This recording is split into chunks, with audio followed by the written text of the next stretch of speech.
Bismillahirrahmanirrahim. Mai sauraro Assalamu alaikum wa rahmatullah.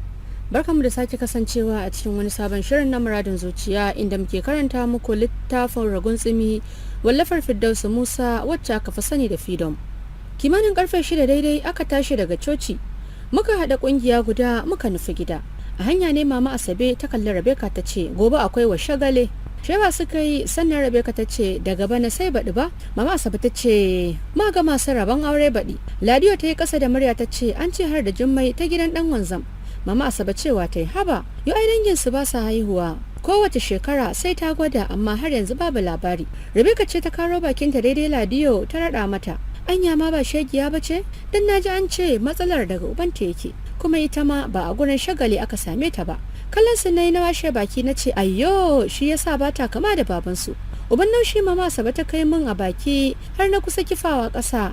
Tana faɗin uban waye tanko da ke ka ji munafukar yarinya wato kin kasa kunne kina kwasar zancen mu ko dagowa nayi saman hanci na yayi jawur na ce ban yafe ba a can Katsina kuwa cikin kulawa haɗi da ƙauna ta yanwantaka ta kalle shi tana faɗin oppa why are you so aloof any problem girgiza mata kai yayi tare da aje doyar da ke hannunsa itin gina da bango haɗi da tallafe kumatu bata ce komai ba ta ci gaba da blending kayan miya har ta gama bai ci gaba da fere doyar ba da ƙarfi ta ce oppa tunanin me kake yi ne kamar ba zai ce komai ba sai kuma dan ja karamin tsaki yana kallon gefen taga sannan ya mayar da kallonsa kanta ya ce kina da damuwa ne ta saki murmushi mai haɗi da dariya tana faɗin ko ɗaya ko har yanzu kana tunanin magus ne wasa mata harara yayi tare da ture doyar da ke gefe yana faɗin su wane ne magus indi ta kalle shi tana kokarin gintse dariyar da ke niyyar kubuce mata ganin yadda ya dauki maganar da muhimmanci ya kuma tsare ta da idanuwa ƙasa ta yi da murya ta ce garin da abbi ke noma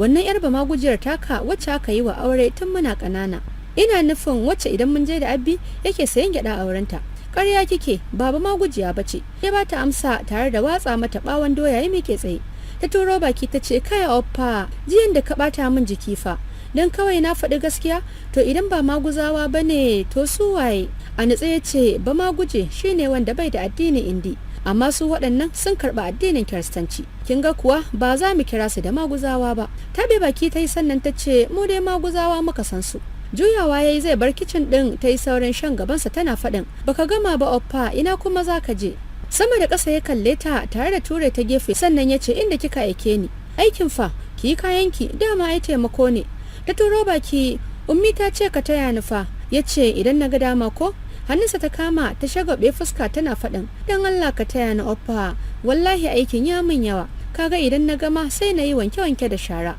sannan na goge kicin ɗin please kuma Allah kafi ni iya miyar ganye dariya ya mai sauti tare da kwace hannunsa ya ce sai kuma ta faɗa miki ɗan Daudu ta haifa na gane kure na oppa ka yi haƙuri ba zan sake ce musu magus ba ta ƙarshe maganar kamar za ta yi kuka kallon ta yi da sauri ganin kwalla na niyyar taruwa a idanunta ya ce dakin kuskure hawaye ya zubo Allah fita zan yi dariya ta yi sannan ta dawo ta ci gaba da abin da take yi miya ta ɗora ta juyo tana faɗin oppa ka san anti Sara tana son ka kuwa dala mata harara ya ce ita ce ta faɗa miki ta girgiza kai hajjar su ce ta faɗa wa ummi to sai ummin ta aure ta ya faɗa yayin da ya yi ƙasa da muryar ummi ya jiyo a falo tana faɗin oppa me kace ya kalli indi suka kanne idanuwa sannan ya ɗaga murya ya ce cewa na yi kin kusa zama cus kwashewa da dariya suka yi baki ɗaya yayin da suka kashe da indi lokacin da ummi ke faɗin kuma cus ɗin ce ta haife ku kuma Allah za ku zo ku same ni ina zaune lokacin ne zan faɗa muku wace ce cus ɗin kuma Sara sai ka aure ta yaro ka dai gama makarantar ka dawo ke kuma dan kaniyarki Allah mai gadi zan ba wa sadakarki haba ummunmu uwar albarka cewar indi tana gumtse dariyarta kimanin karfe 8 na gama cin tuwon dare sai da naji kamar zan yi amai sannan na tashi na zagaya bayan gida jin ciki na bukatar sassauci a ƙasa na duka na shiga fesa zawo babu kakkautawa nan da nan gurin ya bude da ware yadda ka san lalataccen kwai haka warinsa ya cika ilahirin gurin muryar Mama Asabe na jiyo cikin gida tana kwala min kira yadda ka san tana bi na bashi dan karamin tsaki na ja tunowa da nayi ba zai wuce talla zan fitar mata da shi ba ko kuma jarababban ɗiban ruwan da ba za a tashi saka mutum ba sai dare yayi da kirna numfasa lokacin da na feso wani sannan na daga murya ina faɗin iye Maman Asabe ina bayan gida Gurin ta nufo tana tambayar me kike yi a nan? Kashi nake, na faɗa mata kai tsaye. Ƙasa ta yi da murya tana faɗin to yi maza ki gama ki zo ki shafa hoda ki shirya ki je gurin Barnabas ɗin. A hankali na ce na gama katsewa kawai zan yi. Yayin da na zaro sandar kara na balla ina katse kashin da shi. Sai da na tabbatar ya fita sannan na saki buje na haye katanga na haura cikin gidan. Sai da ta mayar mana da fuska kamar farar kura. Nan fari nan ɗorawa sannan ta lafta mini baƙin kwalli a baki. Da yake ina da cikar gashin gira sai ta saka tsinke ta tatta da shi. Sannan ta ɗauko mini riga cikin rigunan Asabe ta bani ta ce na sanya tare da ɗan buje na. Ta kalle ni fuska a sake ta ce rangadagam. Na washe baki tare da karɓar madubi ina mulmula baki. Ta yi ƙasa da murya tana faɗin ki maza ki je gurin Barnabas ɗin kaddare ya tsala. Idan ya baki kuɗin ki kashe 20 ki kawo min sauran na ajiye miki kin ji ko ɗiyata? Na waro ido tare da hangame baki na rike haɓa cike da mamaki na ce 20 mama Asabe har naira 20. Ta saki murmushin mugunta tana faɗin yo ai so mun taɓa kenan Rahila nan gaba kam sai yadda kika so zaki kashe.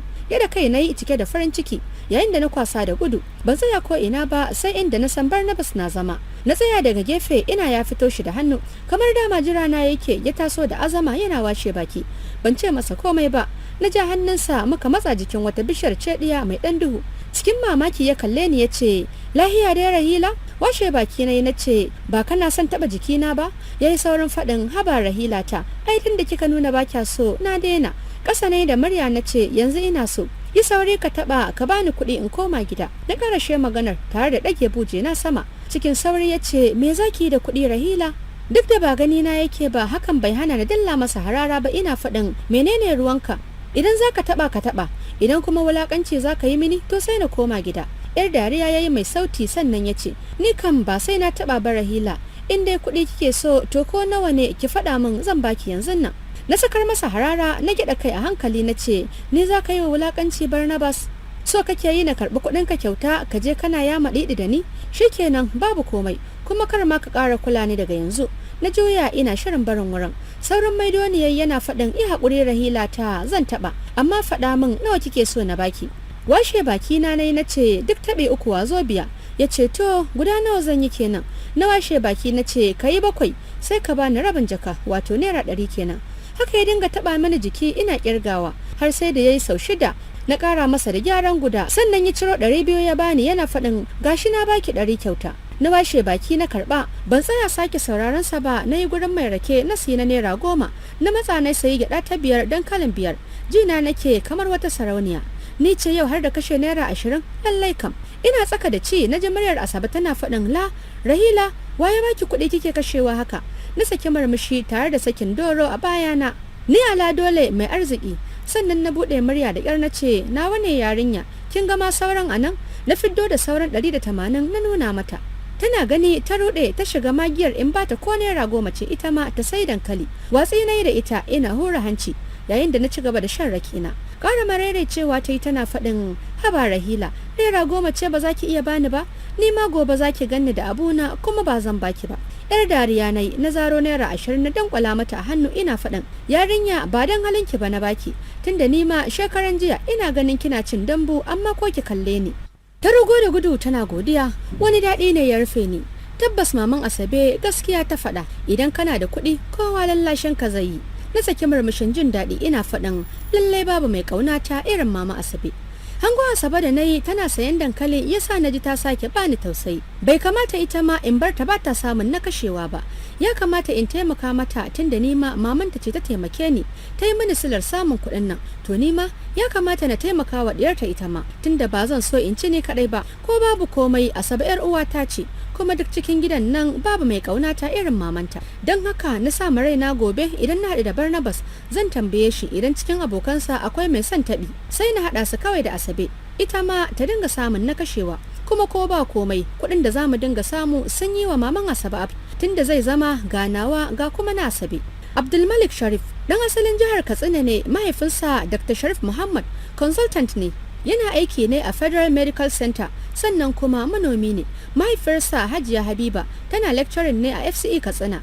Ta kasance mace ce mai haƙuri da jajircewa san ba ta da matsala. So biyu ne rak a gurin iyayensu shi da ƙanwarsa mai suna Khadija.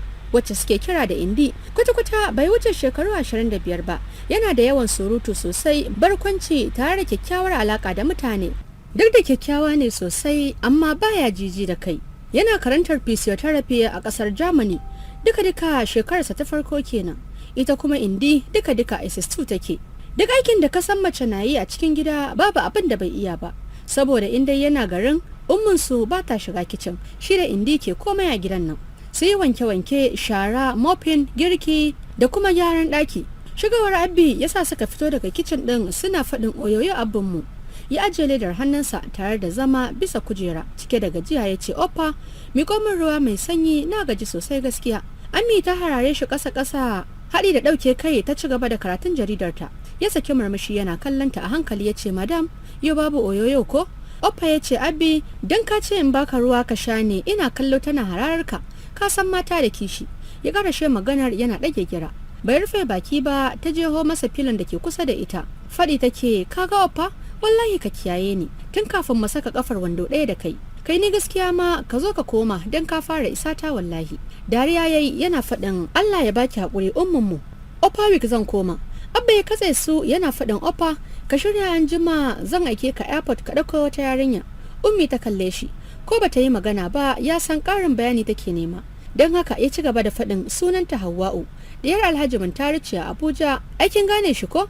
Haba, ya ma za ka tambaye ni. Abokinka ne fatin ba yanzu ba, ta faɗa a hankali. Ya ci gaba da faɗin, yauwa, to za ta yi jarrabawa ne a School of Nursing jibi, shine za ta kwana a nan gidan. Allah ya kawo ta lafiya, cewar Ummi. Yayin da Indi ta ce, bar na je na yi wanka don kar ta zo ta raina ni.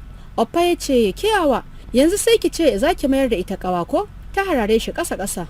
Na ji ɗin, ai dai ƙawata ce, kuma ni ce zan raka ta School of Nursing ɗin. Kallanta Abbi ya ce, da kyau Indi, wato har ta zama ƙawarki ko? To wannan dai ta girme ki, don ina ga tsaron Oppa ce idan ma bata girme shi ba. Ta turo baki ta ce, ai ba sani za ta yi ba, sai dai idan ku ne za ku faɗa mata. Oppa ya ce, da ta kalli wannan motsatsiyar fuskar taki za ta gane cewar gidan 17 kike. Ta turo baki, ai ko wallahi kun iya ba da mutane. To ai kai ma ba girman ta kai ba. Dariya yayi ta ban haushi sannan ya ce, amma ni tsara ta ce, bata ba shi amsa ba, ta bar falon tana kunkunin da ita kanta bata san me take nufi ba. Ɗaki ya bi ta yana faɗin, haba Indi ta zo mai shawara. Ta juyo da sauri tana kallonsa. To shawarar me? Ina son na je gonar Abbi gaskiya kafin na koma. Ta waro ido. Kai Oppa, gona za ka je? Ko dai Kristi kake son ganowa? Bata rai yayi yana hararar ta ya ce, yi haƙuri, faɗa min me ya kamata na yi. Kin san haka na Abbi ba zai bar ni ba. Amma plan zami, ki tambaye shi za ki je gaisuwa gidan ƙawarki. Kin ga ni za a ce in kai ki. Sai mu je kawai ko? Ya karshe maganar haɗi da mararece fuska. Dariya ta yi har da washe baki ta ce, akan nawa? Ya mararece murya, me kike so? Rungume shi ta yi a hankali tana faɗin, Oppa nake so. Kana son ta ko Oppa?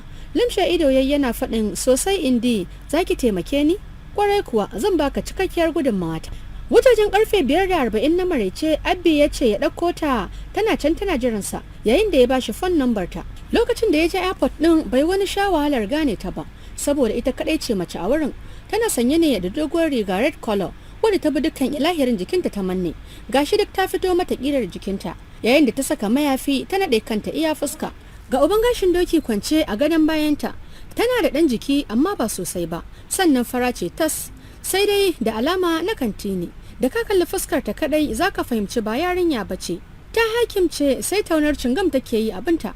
Ikon Allah, ya fara lokacin da ya ga wani katon kwai ya fito daga bakinta. Sallama yayi mata, ta dago ta kalle shi ya watsar, ta ci gaba da taunar cingam ɗinta. Suna na Oppa, Abi ne ya turo ni na ɗauke ki. Ya faɗa yana ƙoƙarin danne dariyar da ke neman sabace masa, dan shi har ga Allah dariya ma take bashi. Yadda take cin magani tana yatsuna kamar ta ga kashi. Ta kalle shi sama da ƙasa sannan ta ce, sai yanzu ka ga dama? Gosulo aka samu, ya faɗa kai tsaye ba tare da ya kawo komai a ransa ba. Gaba yayi yana ƙoƙarin buɗe mota ya tsinkayi muryarta tana faɗin, wa zai ɗaukar maka jakar? Cike da mamaki ya juyo yana kallanta kamar zai yi magana sai kuma ya fasa. Ya saki marmashin yaƙe ya ce, ban lura akwai jaka bane. Sannan ya dawo da baya ya ɗauka ya saka a cikin mota. Har suka isa gida babu wanda ya ƙara yin magana. Yayin horn aka buɗe masa gate. Yana yin parking ya fita ya barta a cikin motar, yayin da ya gurin sai Indi da ya hango suna wasan tsere da Abi. Ita kam mutuwar tsaye ta yi a gurin ganin yanayin gidan. dan ya bala'in tafiya da imaninta. Hasalima bata ɗauka haka za ta tarar ba. Ajiyar zuciya ta saki ta fito a sanyaye, sai ganin Waffa ta yi ya jone da su Abi suna tseren. Kusan daskarewa ta yawuran. Abi ya baro su ya nufo gurinta yana faɗin welcome ɗiyata yaya hanya. Gabanta ne ya faɗi a ranta take faɗin Allah dai ya sa ba wannan bane Dr. Sharif ɗin. Allah ya taimake ni ya sa ɗansa ne. A fili kuwa ɗan dukawa ta yi tana faɗin yauwa dadi hanya kan babu daɗi. Yar dariya ya yi ya kwala wa Indi kira yana faɗin zo ki shiga da ita ciki. Suka taho tana goye a bayan Oppa. Sai da suka zo gurin sannan ya dire ta. Tana dariya a hankali ta ce an ta Hawa'u sanda zuwa. Hankalin tana ga Abi ta amsa da yawa. Jan hannunta Indi ta yi tana faɗin Oppa ka ɗauko mata jakar dan Allah. Ya kiɗa kai ya sunkuci jakar suka shige ciki a tare. A falo suka iske Ummi tana yanka fruit kamar dama sun saba. Tana tambayar ta yaya mamanta. Ita kam kamar gunki haka take bin su domin ba za ta iya ɓoyewa ba domin har ga Allah zuciyarta ta kamu kuma tana kwaɗayin wannan gidan. Muryar Ummi ta tsinkaya tana faɗin Indi ki shiga da ita ɗaki ta watsa ruwa sai ku fito ta sha fruit kamin a gama abinci. To Ummi ta faɗa sannan ta ja hannunta suka shiga ɗaki. Ta nuna mata ban ɗaki ta bata towel sannan ta fita. Kamar jira take yi ta fita ta sunkuci wayarta ta shiga ban ɗaki. Ta rufe da makulli sannan ta kira mamanta. Tana ɗauka ta fara faɗin mom wai dama haka Dr. Sharif ɗin yake? Kin gan shi kuwa? Kin ga familinsa? Kai mom wallahi ya fi dad komai very handsome wallahi. Dariya mom ta yi ta ce kai Hawwa'u menene na ruɗewa haka? Ta ce wallahi mom dole ne na ruɗe ya haɗu wallahi dan baki gan shi bane da ba ma za ki ce abokin dad bane. Ga kyau kin ga jikinsa kuwa? Haba mom wallahi idanunsa tamkar madara idan yana magana har wani kamshi ne ke fita a bakinsa. Kin ga gidan nasa kuwa? Ya salam mom tsakani da Allah. Mom ce ta kasa ta da cewa ke Hawwa ta faɗa cike da mamaki. Wallahi kuwa kin ga wani kallo da yake wa matarsa? Haba mom gaskiya ko ke za ki yi kwaɗayin ya zama mallaki na. Jin an turo kofa yasa ta yi saurin yanke wayar yayin da ta cire kayanta ta shiga watsarwa. Lokacin da ta fito Indina zaune a bakin gado ta kalle ta watsar. Ita kan murmushi ta sakar mata. Ta fito mata da mayukan da za ta shafa a jikinta. An ta Hawwa ki shirya mu fita falo Ummi na jiran ki ci abinci. Ta yatsa na fuska ganin sai wani shishige mata take yi kamar wata kawarta. Yayin da Indi ta ci gaba da faɗin zaki sha ice cream an jima sai Oppa ya kai mu masayo ko? Kallon ta yi ta saki murmushi mai ma'ana biyu sannan ta ce Indi ko? Ta washe baki tare da gyada mata kai. A hankali ta ce shekarun ki nawa? Bata kawo komai ba ta saki murmushi sannan ta ce sai August zan cika shekaru 17 an ta Hawwa. Ta ƙara sakar mata irin murmushin ɗazu sannan ta ci gaba da faɗin secondary school kike ko? Nan ma gyada mata kai ta yi ta ce amma ina SS2 ne anti.